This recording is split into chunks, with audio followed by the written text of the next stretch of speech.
अल्हम्दुलिल्लाहि रब्बिल आलमीन वल आक़िबतु लिल मुत्तक़ीन वस्सलातु वस्सलामु अला सय्यिदिर रुसुल व ख़ातमिल अंबियाइ वल मुरसलीन व अला आलिहि तय्यबीन व अस्हाबिहि ताहिरीन।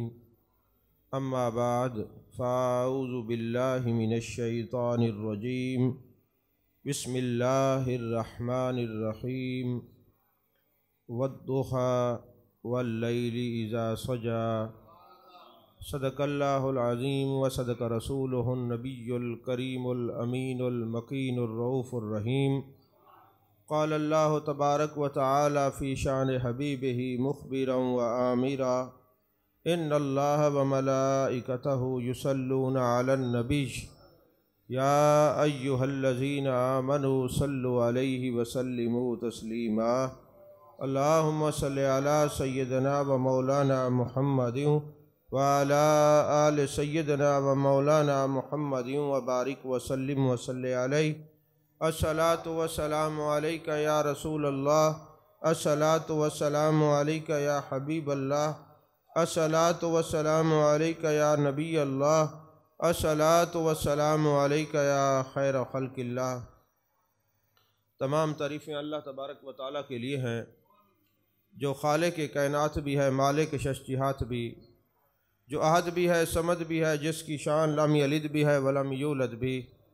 ला तदाद हदिया दरूद व सलाम बारगाह सैयदुल अनाम शफ़ी रहमत वाली उम्मत शाह ख़ुबां जान जाना शहनशाह हसीना सैयद सरवरां सयाह ला मकां ततिम्मा दौरां सरख़ैल ज़ोहरा जमाला राजदान माओहा शाहिद मातगा साहिब अलम नशरा मासूम आमिना अहमद मुज्तबा हज़रत मोहम्मद मुस्तफ़ा सल्लल्लाहु अलैहि वालैहि वसाबिही वबारक वसल्लम की दरबार नाज में अपनी अक़ीदतों, इरादतों, मोहब्बतों का खिराज पेश करने के बाद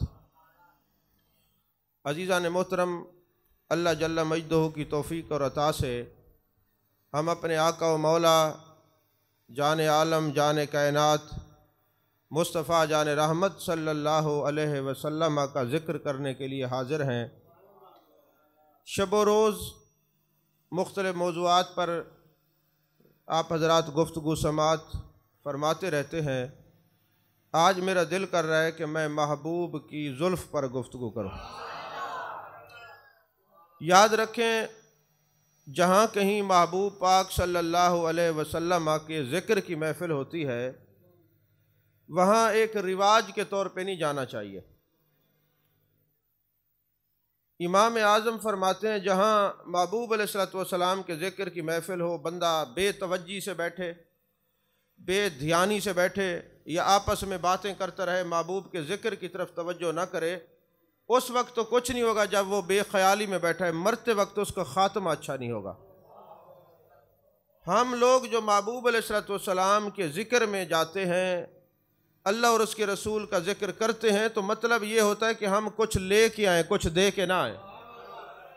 इसलिए जब भी आप महफ़िल में जाया करें, ये याद रखें, सबसे बड़ी ज़िंदगी कामिल उस इंसान की है जिसने अपने आका व मौला से वफ़ा किया।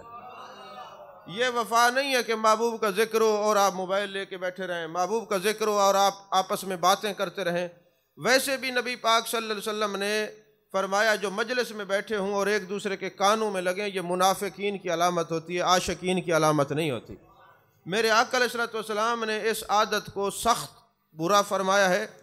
तो लिहाजा आम महफ़िल में भी ये मना है चे जाए कि महबूब अलैहिस्सलातु वस्सलाम के ज़िक्र की महफ़िल हो और फिर आप किसी और का ज़िक्र करें या किसी और की बात सुनें।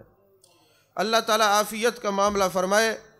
जब महबूब अलैहिस्सलातु वस्सलाम का ज़िक्र होगा तो फिर महबूब की ही बात होगी, क्योंकि ये जो उशाक हैं वो कभी वद्दुहा के चेहरे का ज़िक्र करते हैं, कभी वल्लैल की जुल्फ़ों का ज़िक्र करते हैं, कभी मा ज़ग़ल बसर व मा तग़ा के काजल वाली आँखों का ज़िक्र करते हैं, कभी यदुल्ला वाले हाथों का ज़िक्र करते हैं, कभी अलम नशरा के सीने का ज़िक्र करते हैं, कभी ताहा के ताज का ज़िक्र करते हैं, कभी यासीन के सेरे का जिक्र करते हैं, कभी नबी की सीरत का जिक्र करते हैं, कभी नबी की सूरत का जिक्र करते हैं, कभी नबी के मोजज़ात का जिक्र करते हैं, कभी नबी के कमालात का जिक्र करते हैं। ये खुद नहीं करते।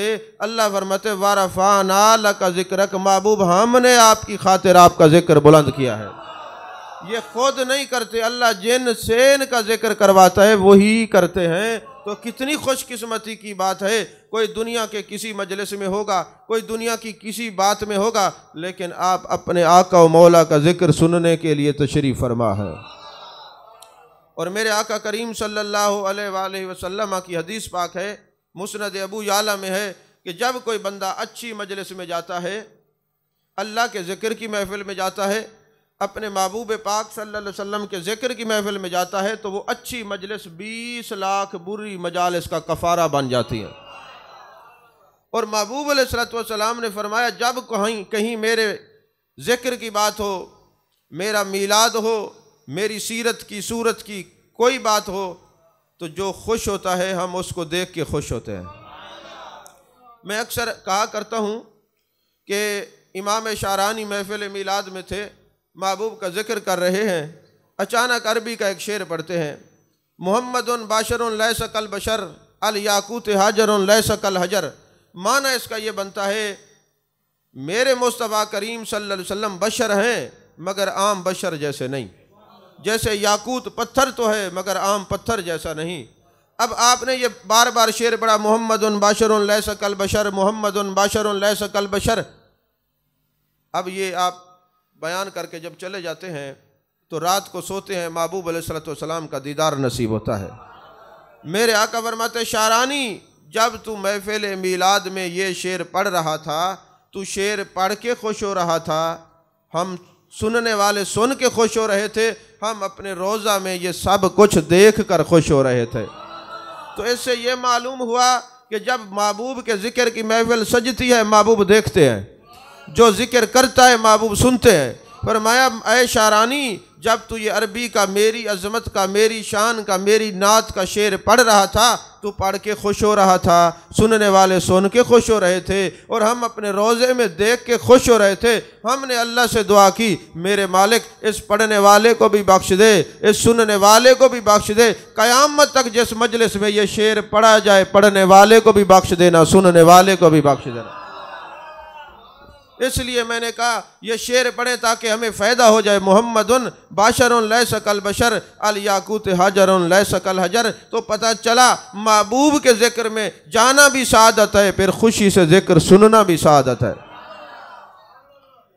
अजीज़ान मोहतरम, अल्लाह ने कुरान में फरमाया, वद्दुहा वल्लैलि इज़ा सजा। अब ये मैं गुफ्तगू ज़ियाउल कुरान, तफसीर कबीर, तफसीर समरकंदी, तफसीरुल बयान, तफसीरुल मानी, इनसे कर रहा हूँ। बार बार मैं तफासिर के नाम ना लूँ। वद्दुहा वल्लैलि इज़ा सजा, वद्दुहा चाश्त की कसम, वल्लैलि इज़ा सजा, वद्दुहा एक तफसीर है, महबूब तेरे चेहरे की कसम, वल्लैलि इज़ा सजा तेरी जुल्फ़ अंबारी की कसम। और एक मुफस्सिर ने तफसीर की, वद्दुहा वल्लैलि इज़ा सजा, महबूब तेरे उस मामले की कसम जो तेरे और तेरे रब के दरमियान है। महबूब तेरे उन मामलात की कसम जो तेरे और तेरी उम्मत के दरमियान है। महबूब जब रात को तू इबादत करता है उस वक्त की कसम। ऐ महबूब जब दिन में तुम अपने रब की इबादत करता है उस वक्त की कसम। और इमाम हजूर गज़ाली ज़मान ने तर्जमा किया कि महबूब का जो चेहरा है ना, वो चाँद से भी ज़्यादा हसीन है। जब महबूब अपने चेहरे पर अपनी जुल्फ़े सियाह को डालते हैं, वो चाँद सा चेहरा छुप जाता है। इस कैफियत को कहते हैं वल्लैलि इज़ा सजा। और जब चेहरे से अपनी रुख अनवर को हटा देते हैं, अल्लाह फरमाते वद्दुहा, महबूब तेरे चमकते चेहरे की कसम है, तेरे चमकते चेहरे की कसम है। अब इस सूरत का शान नज़ूल क्या है? कुछ अरसा महबूब अलैहिस्सलातु वस्सलाम पर वही नाज़िल न हुई तो माज़अल्लाह लोगों ने ताना शुरू कर दिए, माज़अल्लाह कि महबूब अलैहिस्सलातु वस्सलाम को खुदा ने छोड़ दिया है। अल्लाह ने ये पूरी सूरत नाज़िल फरमाई, वद्दुहा वल्लैलि इज़ा सजा मा वद्दाका रब्बुका वमा कला, तेरे रब ने तुझे नहीं छोड़ा। यहाँ एक सूफियाना नुक्ता है, इश्क की बात है। अब लोगों ने ताना दिया कि 6 महीने वही नाजिल नहीं हुई, माज़अल्लाह रब ने अपने नबी को छोड़ दिया है और अल्लाह कसमें खा खा के मना रहा है। वद्दुहा, महबूब तेरे चेहरे की कसम, वल्लैली इज़ा सजा, तेरी जुल्फ़ अंबरी की कसम, तेरे रब ने तुझे नहीं छोड़ा, तेरे रब ने तुझे नहीं छोड़ा। अब चाहिए तो ये था महबूब कसमें दे देकर अपने रब को मनाते, मगर यहाँ कसमें दे दे के रब फरमा रहा है मैंने नहीं छोड़ा। नहीं समझे, मैंने नहीं छोड़ा। कहा जब महबूबों को मनाया जाता है तो कसमें दे दे के मनाया जाता है। महबूब हकीकी को कसम दे के मनाना ये भी मेरे महबूब की, मेरे खुदा की सुन्नत है। वद्दुहा वल्लैली इज़ा सजा मा वद्दाका रब्बुका वमा क़ला।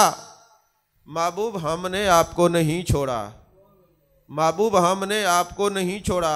सिर्फ छोड़ा नहीं बल्कि इतना करम किया है, वलल आखिरतु खैरुल लका मिनल ऊला, तेरी आने वाली घड़ी पिछली घड़ी से ज़्यादा आला होगी, ज़्यादा अफजल होगी। जिस तरह दराजात बुलंद होते हैं, महबूब तेरी शान की अज़मतें भी बुलंद होंगी, तेरे दर्जे भी बुलंद होंगे, तेरे ज़िक्र की सूरतें भी बुलंद होंगी। अभी जब ये रबीउल अव्वल का महीना शुरू हुआ तो मुझे एक दोस्त कहने लगे डॉक्टर साहब इस दफ़ा मीलाद की महफिलें कम होंगी। मैंने कहा वो कैसे? कहते महंगाई बढ़ी है। मैंने कहा पहले से ज़्यादा होंगी। कहते कैसे? मैंने कहा अल्लाह ने कुरान में फरमाया वलल आखिरतु खैरुल लका मिनल ऊला, महबूब तेरी आने वाली घड़ी पिछली घड़ी से ज़्यादा अफजल होगी। अरे ये जो इस वक्त महबूब अलैहिस्सलातु वस्सलाम के ज़िक्र की सूरत हाल है, आप देखें सोशल मीडिया में जहाँ इसके नुकसान आते हैं, फ़ायदे भी ये हैं कि लोग समझते थे बड़े सग़ीर में मिलाद मनाया जाता है। इस वक्त की रिपोर्ट ये सबसे बड़ा मिलाद शाम में हुआ है, फिर यमन में हुआ है, फिर तुर्की में हुआ है, फिर दूसरे ममालिक में हुआ है। कम तादाद में बड़े सग़ीर में, बाकी सारे मुल्कों में नबी के मिलाद को ज़्यादा जश्न से मनाया गया है। यहाँ 2-4 बातें मैं ज़रूरी अर्ज़ कर दूँ। नबी का मीलाद मनाना, सीरत का जलसा मनाना, सीरत बाद में है, पहले मीलाद है। कुछ लोग कहते हैं नबी 40 साल से पहले नबी नहीं था। मैंने कहा फिर मीलाद किसका मनाते हो?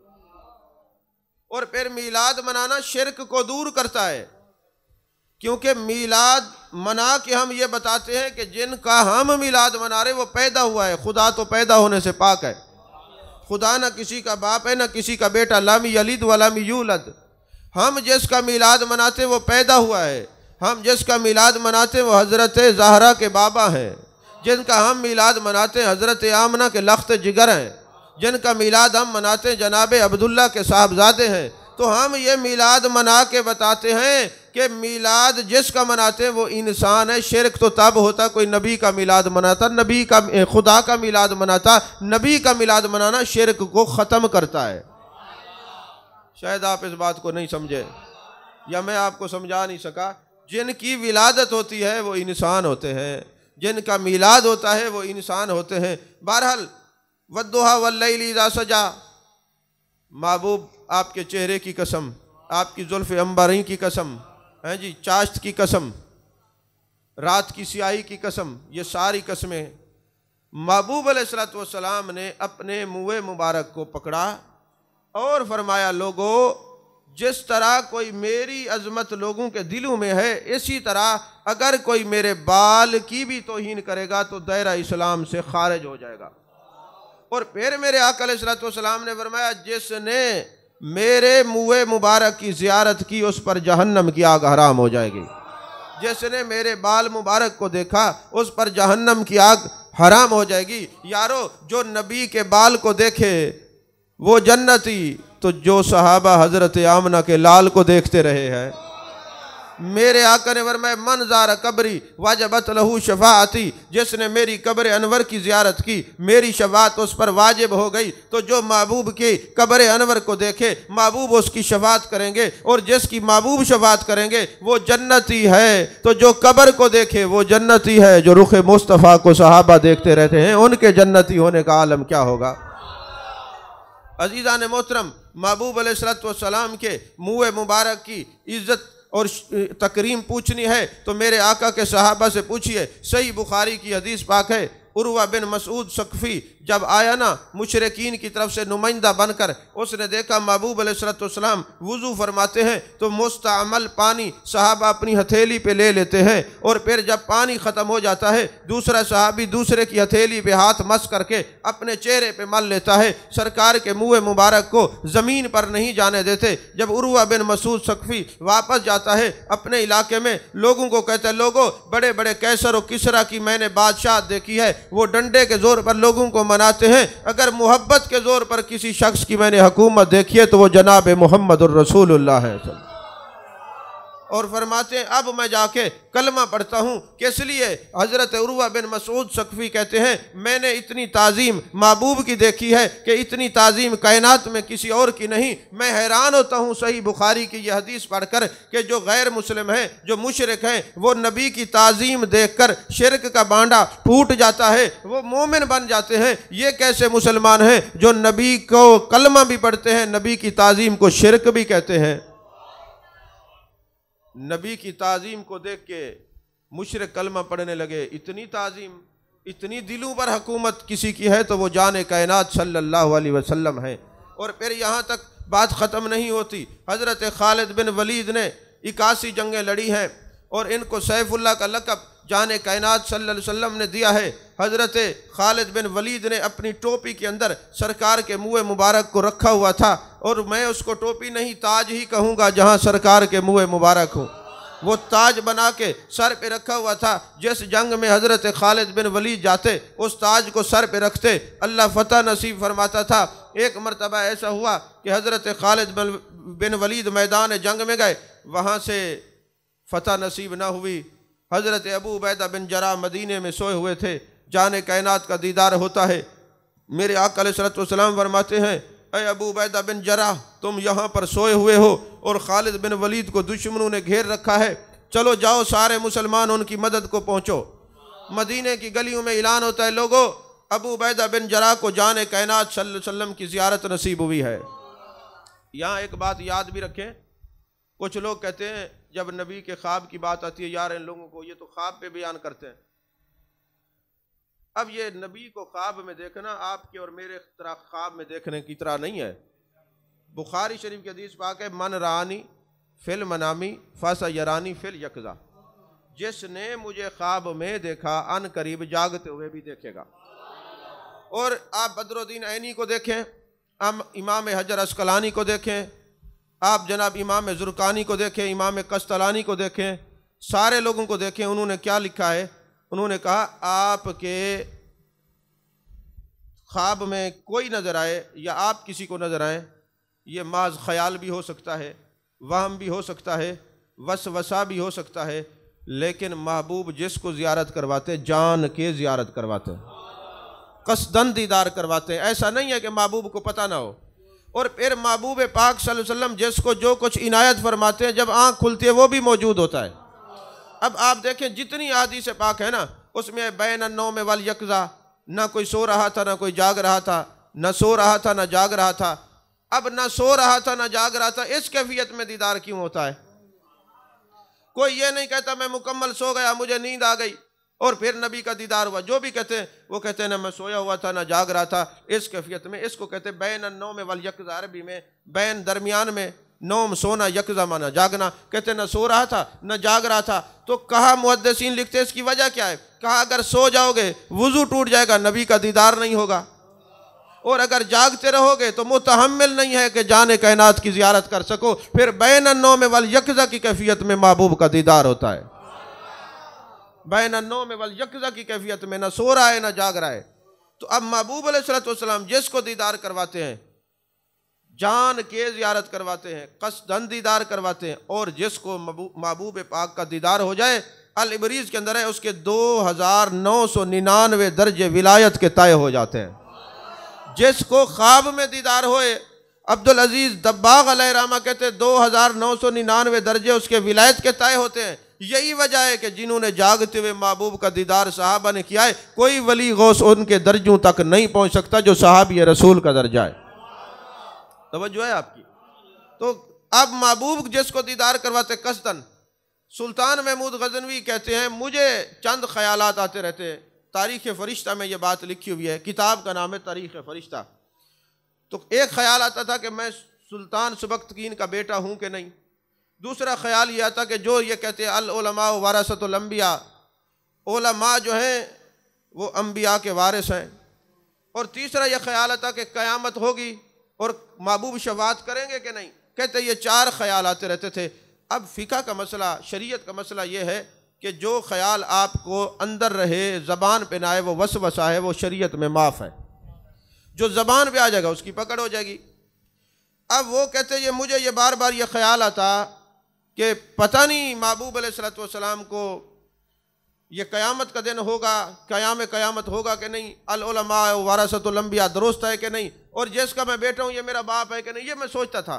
कहते एक रात ना ऐसा हुआ, मैं अपने इलाके में गश्त कर रहा था, मेरे साथ लोग शमे और मिशालें लेके चल रहे थे। मैंने एक दीनी तालिब इल्म को देखा, वो हमसायों की रोशनी में जाता है और अपना वो सबक याद करता है, अल इल्म बित तकरार, क्योंकि इल्म तकरार से आता है। फिर आके वापस बैठ जाता है, फिर रोशनी में जाता है, फिर आके सबक याद करता है। तो सुल्तान महमूद गज़नवी कहते हैं, मैंने जब ये देखा तो मैंने एक दिया उस तालिब इल्म को गिफ्ट कर दिया कि ये ले लो और घर में जाके बैठ के पढ़ो, ये मेरी तरफ से तोहफ़ा है। जैसे मैं घर गया, सोता हूँ, महबूब अलैहिस्सलातु वस्सलाम का दीदार होता है। मेरे चारे वसवसों का जवाब एक ही जुमले में महबूब ने अता फरमा दिया, चारों जुमलों का जवाब। और क्या फरमाया मेरे आका ने? फरमाया ओ सुल्तान सुबक्तगीन के बेटे।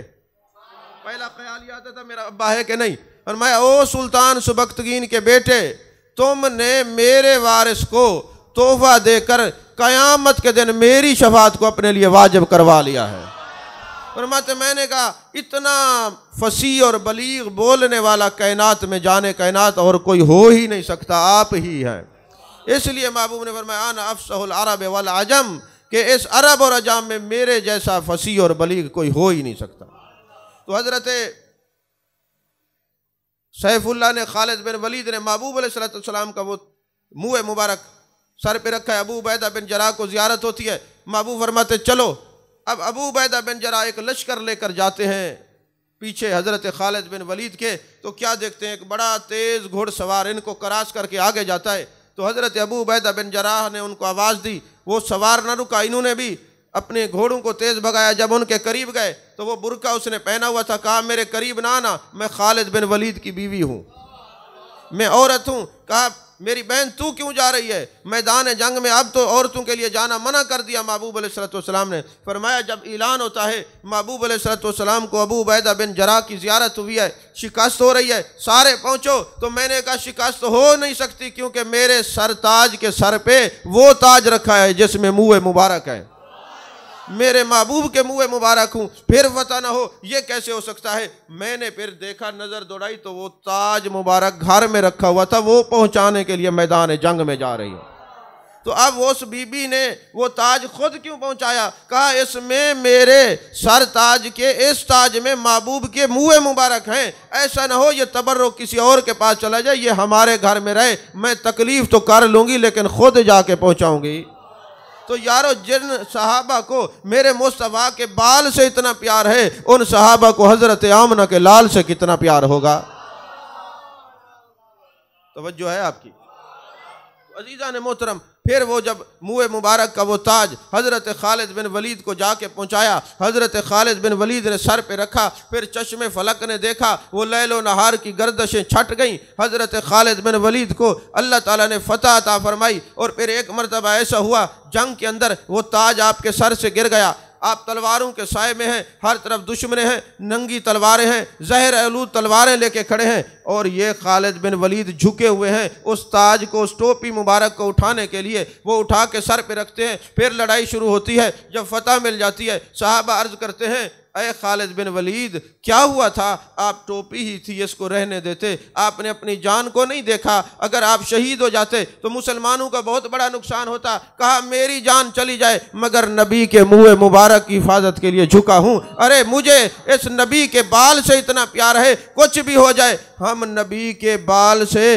मुंह नहीं मोड़ सकते। मैं आपको पूछता हूँ कि आप तो ज़िक्र की मजालिस में जाते हैं, मोबाइल आपके जान नहीं छोड़ते। आप ज़िक्र की मजालिस में जाते हैं, इशारे और किनाए आपकी जान नहीं छोड़ते। दोस्तियाँ आपको बेचैन रखती हैं कि महफिल ख़त्म हो हम जाएँ। ये तो कब्र में जाएंगे तो चलेगा पता कि महबूब की शफाअत के बगैर कब्र रोशन नहीं होती, कब्र में अंधेरा ही अंधेरा है। ये मुझे बताएं, नबी के सहाबा तो नबी के बाल की तरफ इतना तवज्जो रखते थे, तुम हज़रत आमना के लाल की तरफ तवज्जो नहीं रखते।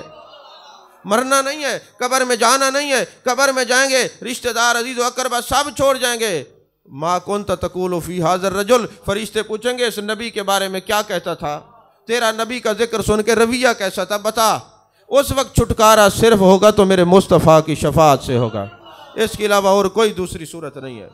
तो फरमाया हज़रत खालिद बिन वलीद को फ़तह तभी नसीब हुई जब उन्होंने महबूब अलैहिस्सलाम के बाल की तरफ तवज्जो की, फिर वो ताज मुबारक सर पे रखा। हज़रत उम्मे सलमा महबूब अलैहिस्सलाम की ज़ौजा पाक हैं, फरमाती है मेरे पास महबूब का मुँह मुबारक है। सही बुखारी में हदीस है, जब मेरे आका दुनिया से तशरीफ़ ले गए, जब कोई बीमार आता हज़रत उम्मे सलमा वही मुँह मुबारक पानी में घोल के उसको पिलाती, अल्लाह शफ़ा अता फरमा देता था। हज़रत अनस बिन मालिक और हज़रत अमीर मुआविया रज़ियल्लाहु तआला अन्हुम, ये वो अशख़ास हैं जिनके पास महबूब अलैहिस्सलाम के मुँह मुबारक थे। इन्होंने कहा जब हम दुनिया से जाएं हमारी आँखों पे सरकार के मुँह मुबारक रख देना, हमारे होठों पे मुँह मुबारक रख देना, हमारे कफन में मुँह मुबारक रख देना, ताकि जब हम कब्र में जाएं तो महबूब के तबर्रुकात हमारे सीने पर भी हों, हमारे लबों पर भी हों, हमारे आँखों पर भी हों। अब देखो ना, ये इश्क की बात है ना, जिसको जिससे प्यार होता है। मैं अक्सर आजकल लोगों को आईना दिखाता हूँ कि जब कोई बंदा दुनिया से जाता है ना, फौत होता है, तो मरते वक्त वो कहता है मेरे अब्बा जी नज़र आ रहे हैं, मेरी अम्मा नज़र आ रही है। और हमारा कल्चर जो है ये पंजाब का, वो क्या कहते हैं बाद में बाहर निकल के, सही है नहीं बचता उन्हें, क्यों इन अब्बा नज़र आना पाए, कहते हैं ना, हाँ अब्बा गिनन आगे बस ये नहीं बचता। कभी आपने ये गौर किया कि मरते वक्त ये रिश्तेदार नज़र क्यों आते हैं? हदीस पाक है, चूँकि इस बंदे ने सारी ज़िंदगी जिन जिन से प्यार का रिश्ता बांध के रखा होता है, मरते वक्त अल्लाह उन्हीं की शक्ल में फरिश्ते भेजता है। तो जिन से दुनिया में प्यार का रिश्ता बंधा रहा, मरते वक्त वही नज़र आते हैं। और हम आपको यही हर जगह रिक्वेस्ट करते हैं, आप रिश्ता मोहब्बत अपने नबी से जोड़ लें। कभी वद्दुहा के चेहरे का जिक्र करें, कभी वल्लैल की जुल्फ़ों का तसव्वुर करें, कभी माज़गल बसर व मा तग़ा के काजल वाली आँखों की तरफ मुतवज्जे रहें। जिनकी मोहब्बत में आप ज़िंदगी में गुम रहेंगे, मरते वक्त उन्हीं का दीदार होगा, ज़बान पे कलमा जारी हो जाएगा। अज़ीज़ान मोहतरम, महबूब अलैहिस्सलाम के मुँह मुबारक के हवाले से अभी मैं तमीद बांध रहा था, वक्त ख़त्म हो गया। दो बातें अर्ज़ करके गुफ्तगू ख़त्म करूँगा। मेरे आका करीम सल्लल्लाहु अलैहि वसल्लम के एक आशिक थे और बलख के अंदर रहते थे, बहुत बड़े ताजर थे। मकतबा फ़िक्र देवबंद के बहुत बड़े आलिम है मोहम्मद हसन, उनकी किताब है मेरी लाइब्रेरी में, उसके अंदर ये वाक़या मैंने निशान लगा के रखा हुआ है। जो बात बहुत अच्छी होती है हम ले लेते हैं, और जहाँ हमारे नबी की इज़्ज़त की बात हो फिर हम तस्दीक नहीं करते ये कही किसने है, क्योंकि हमारा मिजाज सैयदना सिद्दीक़ अकबर रज़ी अल्लाह तआला अन्हु का है ना। जो सिद्दीकी होगा ना, वो अज़मत मुस्तफ़ा के लिए अस्मा और रिजाल की बात नहीं करेगा, वो देखेगा बात तो मेरे यार की अज़मत किया है ना। भाई देखे ना, मैं मिसाल देता हूँ, जब मेरे आका अलैहिस्सलाम मेराज से होकर वापस आए, आपने सारी निशानियाँ बयान की। अबू जहल को पता चला, वो हज़रत सैयदना सिद्दीक़ अकबर को मिलते हैं, और अबू जहल कहता है ऐ सिद्दीक़ तेरे यार ने ये कहा है, मैं सुब्हानल्लज़ी यसरा बिअब्दिही लैलन मिनल मस्जिदिल हराम इलल मस्जिदिल अक़सा, ये सारी बातें अबू जहल ने की। हज़रत सिद्दीक़ अकबर ने फरमाया अच्छा मेरे यार ने कही हैं तो फिर होंगी। आज का कोई आलिम होता, मुफ्ती होता, वो कहता नहीं नहीं, पहले ये जो सनद है, ये इसकी हदीस की सनद पर बात की जाए, ये कहा किसने है? सिद्दीक़ अकबर ने कहा कहने वाला कोई भी हो, तारीफ मेरे यार की हो ले लो, फिर संदेह नहीं देखनी, फिर ये अस्मा और रिजाल को नहीं खंगालना, फिर किताब और सिकात और दूसरी किताबों की ज़रूरत नहीं, जो नबी की तारीफ कोई भी करता है ले लो। तो कहा एक बलख का सौदागर था, उसके पास महबूब अलैहिस्सलाम के 3 मुँह मुबारक थे। वो जहाँ बैठता महबूब के मुँह मुबारक को सामने रख के दरूद व सलाम पढ़ा करता था। अब ऐसा हुआ दुनिया से जाने का वक्त हो गया, कहा मेरी विरासत को तकसीम कर देना। दुनिया से चला गया, विरासत की तकसीम होने लगी, बेटे 2 हैं, मुँह मुबारक 3 हैं। अब फैसला ये हुआ कि जो एक मुँह मुबारक है ना, उसके 2 हिस्से कर दिए जाएं, डेढ़ जो बाल हैं वो विरासत में तकसीम कर दिया जाए। छोटा जो था वो ज़्यादा आशिक रसूल था। इसमें यह नहीं है कि अगर 5 भाई हूँ तो 5 आशिक हूँ, ये तो उनकी निगाह की बात है। अपनी मोहब्बत किसको ज़्यादा अता फरमाते हैं, अपना कर्म किस पे होता है, ये हर आदमी का नसीब जुदा है, ख्यालात जुदा हैं और सब के ऊपर मुकद्दर और किस्मत के जो दरीचे खुलते हैं जुदा जुदा होते हैं। तो कहा जब छोटा था उसने कहा कुछ भी हो जाए, मेरी जान चली जाए, मैं महबूब के मुँह मुबारक के 2 हिस्से कर ही नहीं सकता। यहाँ हमारे कुछ लोग आते हैं ना 12 रबीउल अव्वल पे, आजकल तो खैर उलमा ने इस पर बड़ा आवाज़ उठाया, कलम उठाए, लोग टल गए। वरना क्या होता था, 12 रबीउल अव्वल को केक बना के सरकार का नाम लेके छुरी से काटते हैं। मैं तो हैरान होता हूँ, उनका दिल ही नहीं करता जो अपने नबी के नाम को छुरी से काटते हैं। उनको शर्म और हया नहीं है, इतनी गैरत नहीं है, महबूब का नाम लिख के फिर काट रहे हैं। ये बेकरी में बनाने वाले भी गुनाहगार हैं और बना के उसको काटने वाले भी गुनाहगार हैं। अब शुक्र है चंद सालों से उलमा ने इसके खिलाफ आवाज़ की तो ये बिद्दत रुक गई है। वरना नबी का नाम जहाँ लिखा जाए, एक हदीस पाक में मेरे आका ने फरमाया, जहाँ मेरा नाम या रसूल अल्लाह या मोहम्मद लिखा होगा ना, जब तक दीवार पे नाम लिखा रहेगा 70,000 फरिश्ते उसका तवाफ़ करते रहेंगे और सवाब मिलता रहेगा। और महबूब ने फरमाया जो सोता है ना, इसमें मोहम्मद की शबी बन के सोता है, सारी रात फरिश्ते उसको देखते रहते हैं, दरूद पढ़ते रहते हैं, सवाब उसको मिलता रहता है। और सरकार ने फरमाया जिस घर में मोहम्मद नाम के बच्चे होंगे वहाँ रिज्क कम नहीं होगा। जिसने अपने बेटों का नाम मेरे नाम पे रखा, मैं नबी गवाही देता हूँ वो बेटा भी जन्नती है, वो बाप भी जन्नती है। यानी इसमें मोहम्मद की शान ये है। जैसे इमाम आज़म अबू हनीफा के शागिर्द थे इमाम मोहम्मद, तो वो बड़े हसीन थे, बड़े खूबसूरत थे। वैसे इश्क वाले उलमा के चेहरे हसीन होते हैं, मोहब्बत और अदब का नूर उनके चेहरों से छलकता है और बेअदबी की नहुसत भी नज़र आती है। ये भी आपके सामने है, इस पे कलाम करने की ज़रूरत नहीं। अब इमाम मोहम्मद बड़े हसीन थे, ईसाइयों ने कहा मुनाजरा करने के लिए अपने इमाम मोहम्मद को बुलाओ। जो इमाम आज़म अबू हनीफा के 2 शागिर्द हैं ना, जिनको साहिबैन कहते हैं, इमाम मोहम्मद और इमाम अबू यूसुफ। अब वो जना वाला ईसाइयों ने कहा मुनाजरे के लिए अपने इमाम मोहम्मद को बुलाओ। उन्होंने सफ़ेद कपड़े पहने, इमाम शरीफ पहना, घोड़े पे सवार होकर जब ईसाइयों के सामने गए तो ईसाइयों ने कहा अच्छा ये इमाम मोहम्मद हैं? कहने लगे हाँ। कहते हैं हम इनसे मुनाजरा नहीं करते, कलमा पढ़ते हैं।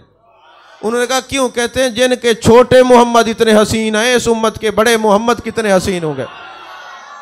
यानी इश्क मुस्तफा के हुस्न की झलक उलमाए रब्बानियीन में नजर आती है। तो वो अब छोटा जो था वो आशिक था, उसने कहा मुँह मुबारक के हिस्से नहीं करने। बड़े ने कहा चलो अब ये चूंकि इश्क मुस्तफ़ा में खड़ा है और आशिक यार के नाम पे सब कुछ लुटा देते हैं, फिर ऐसा करते हैं मैं इससे सौदा कर लेता हूँ। कहने लगा ऐसा करो, ये मुँह मुबारक सारे तुम रख लो और जितनी तेरे हिस्से की जायदाद है सारी मेरे नाम कर दो। तवज्जो है, जितनी जायदाद है मेरे नाम कर दो। छोटे ने कहा ये सौदा बड़ा मुझे मंजूर है, ये मुँह मुबारक मेरे आका अलैहिस्सलाम के मुझे दे दो, सारी जायदाद तू रख लो। अब उसने जायदाद रख ली, मुँह मुबारक दूसरे ने ले लिए। हालत ये हुई रात के जितने वली गौस कुतुब अब्दाल थे सबको मेरे मुस्तफ़ा करीम सल्लल्लाहु अलैहि वसल्लम की ज़ियारत होती है। फरमाते ये मेरा आशिक है, जाओ जो इसकी चेहरे की ज़ियारत करेगा मैं नबी राज़ी हो जाऊँगा। अब महबूब खुद फरमा रहे जाओ मेरे आशिक के चेहरे की ज़ियारत करो।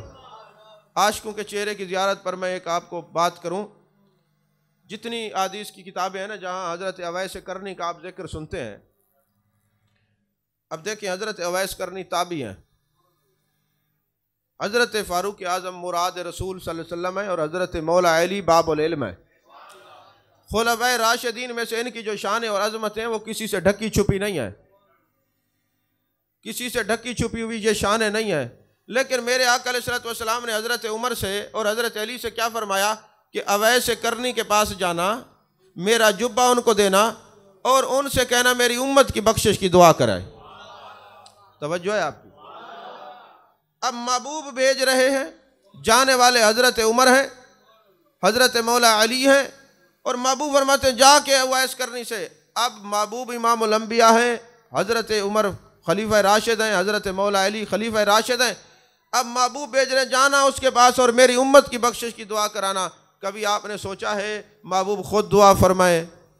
अल्लाह फरमाते वाला सोफ़ा युअतीका रब्बुका फतरदा, महबूब जैसे आप राज़ी होंगे आपका रब आपको राज़ी करेगा। फिर आखिर उस आशिक के पास भेजने की क्या ज़रूरत थी? मुहद्दिसीन ने उसका जवाब दिया, फरमाया दो बातें हैं। पहली वजह तो यह है कि जब दूर दराज जंगलों में आशिक डेरे लगाएंगे और हर जगह मुस्तफ़ा के इश्क का पैगाम देंगे, और इश्क खुद ब खुद एक बड़ी कशिश वाली चीज़ है। जहाँ इश्क होता है वहाँ आशिक भी ज़रूर जाते हैं। कल जहाँ कहीं मेरे आशिक ने डेरे लगाए हुए होंगे, लोग बड़ी दूर से ज़ियारत के लिए जाएंगे। कोई कहेगा ओ नादानो, तुम जो इतना दूर जाते हो आशिक की ज़ियारत के लिए, क्या कोई सहाबा गया है? तो ये फ़ौरन हवाला निकाल के बताएं, हाँ वैसे करनी आशिक थे, हज़रत उमर भी गए हैं, हज़रत अली भी गए हैं। आशिकों की ज़ियारत के लिए मेरे आका सनद बनाने के लिए खुद भेज रहे हैं, आशिकों के दीदार के लिए सनद बनाने के लिए खुद भेज रहे हैं। अब मेरे आका अलैहिस्सलाम ने भेजा और फिर दुआ के लिए क्यों कहा? या रसूलल्लाह आप दुआ फरमा दें, सारी उम्मत की बख्शिश हो जाए, आप हाथ उठा लें, खुदा आपके दुआओं को कबूल करता है। फिर इसके पास क्यों भेजा? फरमाया वजह यह है, कल सबको दुआ कराने के लिए मैं मुयस्सर नहीं होऊंगा, पर कदम कदम पर मेरे आशिक तो होंगे। अब दुआ करवानी है तो जाओ मेरे आशिकों के पास, मेरे आशिक हाथ उठा लेंगे तो तुम्हारी दुआएं खुदा कबूल कर लेगा। रहमतुल्लाह सुतबई को उठाओ चा। तो आशिक जहां भी होंगे दुआ करेंगे तो दुआ कबूल होगी। तो ये वजह थी, छोटे ने कहा मुँह मुबारक मुझे दो, ये जायदाद तुम ले लो। अब मुँह मुबारक उसने रख लिए। रात को जो भी आरिफ सोता है, आशिक सोता है, महबूब का मोहब्बत करने वाला सोता है, जाने कायनात का दीदार होता है, ये मेरा आशिक है, जाओ इसकी ज़ियारत करो, जो इसकी ज़ियारत करेगा मैं नबी राज़ी हो जाऊँगा। बड़े के हालात ख़त्म हो गए, वो गरीब हो गया। अब मदीने मुँह करके कहते या रसूल अल्लाह मुझ पे करम करें। महबूब ने ज़ियारत करवाई, फरमाया अब अगर तू चाहता है तेरा नबी तो इससे राज़ी हो जाए, वो जो मेरा आशिक है अगरचे तेरा छोटा भाई है, जा उसका नौकर बनेगा तो तेरी नौकरी तेरा नबी कबूल करेगा।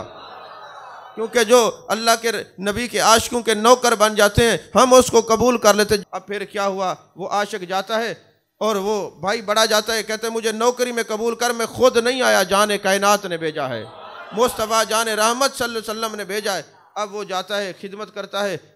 होता यह है कि वो आशिक रसूल जिसके पास मुँह मुबारक थे वो दुनिया से चला जाता है। रात को महबूब को पूरे औलिया को ज़ियारत होती है, लोगों कल हम भी इसके जनाजे में आ रहे हैं, तुम भी सारे जनाजे में चलो। अब देखें इश्क का ताल्लुक देखें। अबू अब्बास तिजानी रहमतुल्लाह अलैह फरमाते हैं, जो बंदा कलमा पढ़ता है ना उसके दिल के अंदर ना एक नूर का तार है जो हजूर के रोज़े से जुड़ा हुआ है, और जब वो इश्क वालों की मजलिस में बैठता है, मोहब्बत वालों की मजलिस में बैठता है, वो इश्क का जो नूर है ना उसकी नूरानियत बढ़ती जाती है। और जब किसी गुस्ताख के पास बैठता है, बेअदब के पास बैठता है ना, तो उसकी जो वो नूरानियत है वो ख़त्म होते होते मरने से पहले वो तार कट जाता है, उसका खात्मा कुफ्र पे होता है। कहा जो ये चाहता है कि मेरा खात्मा ईमान पर हो, वो अल्लाह के नबी के आशिकों की मजलिस में जाया करे। जितना वो इश्क वालों की मजलिस में बैठेगा उतना उसके दिल का नूर और रोशन से रोशन तर होता जाएगा। तो महबूब ने फरमाया हम उसके जनाजे में आ रहे हैं, सारे चलो। लोग हैरान हुए, जंगल बयाबा में रहने वाला ये आशिक जिसको हो सकता है कोई जानता ना हो, इतना लोग जनाजे में कैसे आ गए। अब जनाजा हुआ, जनाजा पढ़ के तदफीन हो गई। फिर रात को महबूब अलैहिस्सलाम का दीदार हुआ। फरमाया मेरे इस आशिक के जनाजे में जितने हैं सब की मैंने शफात अल्लाह की बारगाह में कर दिया है, और हम खुद भी आए हुए थे। अब क़यामत तक इस मेरे आशिक की कब्र पे जो भी आके अल्लाह से दुआ करेगा उसकी दुआ कबूल होगी। और मैं उस आशिक की कब्र पे गया हूँ, पिछले साल हम गए हुए थे, पिछले से पिछले साल इराक ईरान, तो मैंने वो कब्र को ढूंढ के मज़ार को तलाश किया, वहाँ इतना लोगों का रश था। मैंने पूछा तुम यहाँ पे क्या लेने आते हो? उन्होंने कहा यहाँ सब कुछ मिलता है, मांगते खुदा से हैं मगर इस आशिक का हवाला देते हैं वो मान जाता है। यानी इतना रश होता है। इश्क वालों के जो अंदाज होते हैं वो दुनिया जहान से निराले होते हैं, उनकी सोचें दुनिया से जुदा होती हैं। तो अब अरसा गुजर गया, सदियाँ बीत गईं, उस आशिक ज़ार के मज़ार के ऊपर रश ख़त्म नहीं होता। इसी तरह किताब-उल-लुमा तसव्वुफ़ की किताब है, उसके जो मुसन्निफ़ है उनका नाम है अल्लामा सिराजुद्दीन तूसी रहमतुल्लाह अलैह। वो सरकार के इश्क में इतना गुम थे कि विसाल के वक्त महबूब का दीदार हुआ। फरमाया सिराजुद्दीन तूसी तेरी कब्र से जो जनाजा गुजर जाएगा वो जन्नती है, कब्र से जनाजा गुजर जाएगा जन्नती है। अब उनकी मज़ार तूस के अंदर है और इतना राश लोग जनाजे उठा के उनकी कब्र से लेके जाते हैं, ये जन्नती हो जाए। तो यारो ये तो इश्क की दौलत है, ये महबूब अलैहिस्सलाम की निगाह से मिलती है। जिस पर मेरे महबूब अलैहिस्सलाम करम करते हैं उनकी ज़िंदगियाँ बदल जाती हैं, उनका दिल मुज़क्का मुसव्वा मुजल्ला हो जाता है, उनके सीने भी मदीने बन जाते हैं। तो मेरी आखिरी बात आपसे यही है, जहाँ महबूब अलैहिस्सलाम के ज़िक्र की महफ़िल हो ज़रूर जाया करें, जहाँ अल्लाह और उसके रसूल की महफ़िल हो। और बाद लोग जो है ना महबूब अलैहिस्सलाम के मीलाद को, ज़िक्र को इतना हल्का लेते हैं। हम इंटरनेशनल लेवल पे जाते हैं, बाहर के ममालिक में जाते हैं। यकीन फरमाएं इस वक्त अपने नबी से वफ़ा का तकाजा यही है कि अपने महबूब से वफ़ा करें, ज़िक्र करें, महबूब की शान बयान करें। मैं एक मिसाल देता हूँ आपको। कभी ऐसा हो एक हिंदू हो, एक ईसाई हो और एक यहूदी बैठा हो और एक मुसलमान भी हो जो सिर्फ नाम का मुसलमान है। जैसे आजकल लोग तवज्जो नहीं, हल्का समझते हैं। यार अगर महबूब के ज़िक्र को हल्का समझोगे, कब्र में मुंह क्या दिखाओगे? और फिर मेरा नबी तो वो है कि दुनिया में हमारे साथ आज हमारे चेहरे नहीं बदलते, कोई हमारे अमाल की वजह से चेहरे मशक नहीं होते, शक्लें नहीं इस पे जो है ना बदलती, कोई गुनाह करें दरवाजे पे नहीं लिखा होता। वजह क्या? ये महबूब की वजह से है ना। कुरान कहते हैं वमा कान अल्लाहु लियुअज़्ज़िबहुम व अंत फ़ीहिम, महबूब जहाँ आप होंगे वहाँ मेरा अजाब नहीं होगा। आज हम अजाब से बचे में उस नबी की वजह से। आज लोग अपने नबी के ज़िक्र की तरफ तवज्जो कर लें, ये सारी महंगाइयाँ हर शे ख़त्म हो जाएगी। ये हमें वो बदअमालियों के जो गुस्ताखियाँ करते हैं ना लोग, महबूब की अज़मत को हल्का जानते हैं, ये सारा वबाल इसी वजह से आ रहा है। कौन तुम खैरा उम्मा, अल्लाह फरमाते मेरे महबूब की उम्मत सबसे आला है। और उम्मत का आलम ये पूछते फिरते जी ये महबूब का जो तुम जिक्र करते हो कहाँ लिखा हुआ है? मैंने कहा हमारे मुकद्दर में लिखा हुआ है। कहाँ लिखा हुआ है? कुरान में लिखा है वरफ़अन अला का जिक्र। अल्लाह फरमाते हमने जिक्र बुलंद किया। अब जिसको अल्लाह पसंद करेगा उसी से जिक्र करवाएगा ना, सबसे क्यों करवाएगा? और वरफ़अन अला का जिक्र, ला का की काफ की ज़मीर का मर्जा मेरे मुस्तफ़ा करीम सल्लल्लाहु अलैहि वसल्लम है। मुफस्सिरीन कराम फरमाते अल्लाह फरमाता वरफ़अना ज़िक्रक, महबूब हमने आपका जिक्र बुलंद किया। जुमला मुकम्मल था। ला का जिक्र क्यों फरमाया? फरमाया अल्लाह के निगाह इल्म में होगा, कल को लोग कलमा भी पढ़ेंगे और दलाइल भी ढूंढेंगे। तो फरमाया महबूब तेरे दिल के ऊपर बोझ ना आए, कलमा भी मेरा पढ़ते हैं और मेरे जिक्र से चिढ़ते हैं। ला का जिक्रक, हम जो हैं तेरा जिक्र बुलंद करने वाले। वरफ़अना अला का जिक्रक, महबूब तुझे किसी तरफ तवज्जो करने की ज़रूरत नहीं, तेरा रब जो तेरा जिक्र बुलंद कर रहा है। तो अब कोई बंदा बैठा हो, ईसाई भी हूँ, हिंदू भी हूँ, यहूदी भी हूँ, और ऐसा मुसलमान भी बैठा हो जो नबी की अज़मत से चिढ़ता हो। सबसे पहले ईसाई खड़ा हो जाए और वो कहे मुसलमानों तुम्हारे कुरान के अंदर है ईसा अलैहिस्सलाम ने मुर्दे ज़िंदा किए हैं, बताओ तुम्हारे नबी ने मुर्दा ज़िंदा किए हैं? यहूदी कहते देखो हमारे मूसा अलैहिस्सलाम ने आसा मारा पत्थरों पे तो चश्मे फूटे, बताओ तुम्हारे नबी की ऐसा कोई मौजज़ा है? हिंदू कहते देखो हमारा जो भगवान दास था उसने 40 मन कमान के वजनी कमान के टुकड़े कर दिए, तुम्हारे नबी ने ऐसा कुछ किया है? और अगर कोई मुसलमान बैठा हो कहे जी हमारे नबी तो थे पर कर कुछ नहीं सकते थे, ईमान से बताएं दिल के हाथ रख के कोई मुसलमान होगा? ये वफा है, अपने नबी से कलमा भी पढ़ते हैं और शान और अजमतें भी घटाते हैं। मरना नहीं है, किस मुँह से आका अलैहिस्सलाम की बारगाह में जाओगे? फिर आप में से कोई आशिक हो, ज़रूरी नहीं किताबों का बोझ उठाए फिरता हो, दरस निज़ामी भी आशिक हो, नबी की मजलिस में जाने वाला हो, वो खड़ा हो जाए और कहे ओ ईसाइयो तुमने कहा कि तुम्हारे नबी ने मुर्दे ज़िंदा किए, सच है। हमारे कुरान में हम हज़रत ईसा अलैहिस्सलाम की अज़मत को मानते हैं, ईमान रखते हैं, उनकी शान को भी जानते हैं, लेकिन याद रखना मुर्दे की तारीफ़ ये है जिसके अंदर जान रह चुकी हो। मेरा नबी तो वो है जिसने पत्थरों को कलमा पढ़ाया है। मेरा नबी तो वो है जिसने पत्थरों को कलमा पढ़ाए। ओ यहूदियों तुम कहते हो मूसा अलैहिस्सलाम ने आसा मारा चश्मे निकले, कुरान कहता है सच है, मगर मेरा नबी वो है। उठाओ सही बुखारी, मेरे आका जंग से वापस आ रहे हैं, साहबा ने अर्ज़ किया हुज़ूर पीने के लिए पानी नहीं है, फरमाया एक कटोरा ले आओ। महबूब ने हाथ रख के 5 उंगलियों से चश्मे जारी हो गए। हज़रत अबू हुरैरा फरमाते 1500 साहबा थे, अगर 3 लाख भी होते तो पानी ख़त्म ना होता। तो तुम कहते हो हमारे नबी ने चश्मे निकाले पत्थरों से, ये कमाल है, लेकिन कमाल ये है कि कोई मेरे नबी की तरह अपनी उंगलियों से चश्मे निकाल के दिखाए। ओ हिंदुओं तुम कहते हो कि तुम्हारे भगवान दास ने 40 मन वजनी कमान के टुकड़े कर दिए, ये कोई कमाल नहीं। मेरा नबी वो है जिसने ज़मीन पे खड़े होकर चांद के 2 टुकड़े करके दिखाए हैं। तो फिर देखें इस्लाम फैलेगा। इस वक्त ज़रूरत तो ये थी कि जो अगियार हैं हम उनको अपने नबी की तारीफ़ सुनाते, पर क्या करें हमारे मुकद्दर में ये ढींगरियाँ अपनी पड़ी हुई हैं जो रोज़ाना एतराज़ात करते हैं, जो रोज़ाना सवालात करते रहते हैं। अब हम इनको समझाएं या बाहर जाके लोगों को समझाएं? अब कुछ दिन पहले की बात है, एक यूनिवर्सिटी में लेक्चर था, मेरे साथ एक दूसरे मकतब फ़िक्र का PhD डॉक्टर भी था, इकट्ठे हमने लेक्चर देना था। तो चाय पीने के लिए बैठे तो मुझे उसने नबी पाक की हयात पर सवाल कर दिया। जब नबी पाक सल्लल्लाहु अलैहि वसल्लम की हयात पर उसने सवाल किया ना कि बताएं। मैंने कहा देखें, नबी के ग़ुलाम शहीद हैं, शहीद मर के ज़िंदा है, तो मेरे आका की अपनी ज़िंदगी का आलम क्या होगा? क्योंकि अल्लाह फरमाते वला तक़ूलू लिमन युक़्तलू फ़ी सबीलिल्लाहि अमवात बल अहयाउन वलाकिन ला तशऊरून। जो अल्लाह के रास्ते में कत्ल हो जाए वो ज़िंदा है, तुम्हें शऊर नहीं। तो मैंने कहा जो उम्मती नबी का कलमा पढ़ के वफा करके मर जाए वो ज़िंदा है।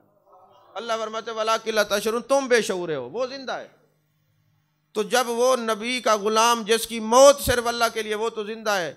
अब अल्लाह के इल्म में था कल को कोई जानवर पैदा हो जाएगा जो नबी की हयात का इनकार करेगा। अल्लाह ने महबूब ऐलान कर कुल इन्ना सलाती व नुसुकी व महयाया व ममाती लिल्लाहि रब्बिल आलमीन। जिसके ग़ुलामों की मौत सिर्फ अल्लाह के लिए हो तो वो तो ज़िंदा। तो जिस नबी की ज़िंदगी भी अल्लाह के लिए हो, विसाल भी अल्लाह के लिए हो, नमाज भी अल्लाह के लिए हो, कुर्बानी भी अल्लाह के लिए, जिसका सब कुछ अल्लाह के लिए हो, उस नबी की ज़िंदगी का आलम क्या होगा?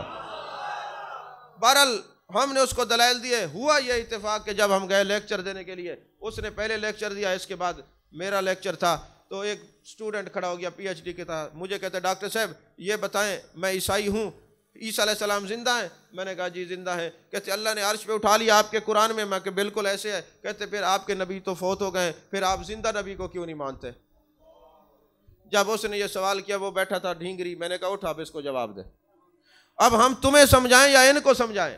मैंने कहा याद रख, मुसलमानों में कोई ऐसा मुसलमान नहीं जो नबी की हयात का कायल ना हो, क्योंकि कुरान ने नबी की ज़िंदगी, आपका विसाल भी हो, आपके विसाल का इनकार भी कुफ्र है, लेकिन आपकी बरज़खी जो ज़िंदगी है, हर मुसलमान हयात और नबी का कायल है। अगर नबी हयात नहीं है तो फिर हम कैसे ज़िंदा हैं? क्योंकि अगर कानून पढ़े तो मोहताज और मोहताज इलाहे का कानून यह है, हम तो मोहताज हैं, वो मोहताज इलाहे हैं। तो अगर नबी ज़िंदा है, और फिर नबी का जो नाम अहमद है, वो ये बता रहे हैं कि तू ज़िंदा है वल्लाह, तू ज़िंदा है वल्लाह, मेरी चश्मे आलम से छुप जाने वाले। और फिर मेरे महबूब ने भी खुद फरमाया है, माँ बैना बैती व मिम्बरी रोद तुम मिन रियाज़िल जन्ना, मेरे घर से लेकर मेरे मिंबर का जो एरिया है जन्नत के बागों में बाग है। या रसूलल्लाह ये जन्नत क्यों है? फरमाया दो वजह से। एक तो यह है कि जन्नत में जो कोई ख्याल करे उसको मिलता है, जब यहाँ आ जाओ जो भी सवाल करोगे मिलेगा। और दूसरा इसलिए यह जन्नत है कि जन्नत में मौत नहीं है, तो लिहाजा जब अपने नबी के पास हो यही कहो मैं जिंदा नबी के पास जा रहा हूँ। मन ज़ारानी बाद वफ़ाती फ़कअन्नमा ज़ारानी फ़ी हयाती औ कमा क़ाल सलाम। मेरे आका ने फरमाया जो मेरे विसाल के बाद मेरे रोज़े पे आएगा, गोया वो मेरी ज़िंदगी में मेरे पास आया है। और महबूब ने फरमाया मेरे दर पे आने वालों, ये ना कहो कि हम हजूर के मज़ार पे जा रहे हैं, बल्कि ये कहा करो हम हजूर के पास जा रहे हैं। ये तो अकीदा मेरे महबूब ने बयान किया, ये कोई घड़ा हुआ नहीं है, ये महबूब अलैहिस्सलातु वस्सलाम के दामन से पड़ा हुआ है। तो जितना हो सके अपने महबूब का जिक्र करें। ज़रूरी नहीं है कि आप देखें पकाएं, अल्लाह तौफीक दे तो सुभान अल्लाह। इतना तो याद रखें कि 12 रबीउल अव्वल को हुजूर आके पहला आपने फरमाया रब्बे हबली उम्मती, अय अल्लाह मेरी उम्मत को बख्श दे। जब नबी ने आके पहला जुमला ये बोला है, अय अल्लाह मेरी उम्मत को बख्श दे, मेरा नबी दुनिया में आके उम्मत को नहीं भूला, तो चलो रबीउल अव्वल में उम्मत भी अपने नबी को ना भूले। ये वफ़ा है, यही वफ़ा है। ज़्यादा ये नहीं है कि आप शोर शराबा करें तो ये कहें बड़ा मिलाद हुआ है, कम अज़ कम नबी के एहसानात को याद रखें। आज चेहरे नहीं बदलते, चेहरे मसख नहीं होते, रीछ बंदर हाथी नहीं बनते, ये मेरे महबूब अलैहिस्सलातु वस्सलाम की ज़ात बबरकात से है। अल्लाह हम सब को अपने नबी की मोहब्बत और अपने नबी से वफ़ा करने की तौफ़ीक़ अता फ़रमाए। आमीन व आखिर दावाना अनिल हम्दुलिल्लाहि रब्बिल आलमीन।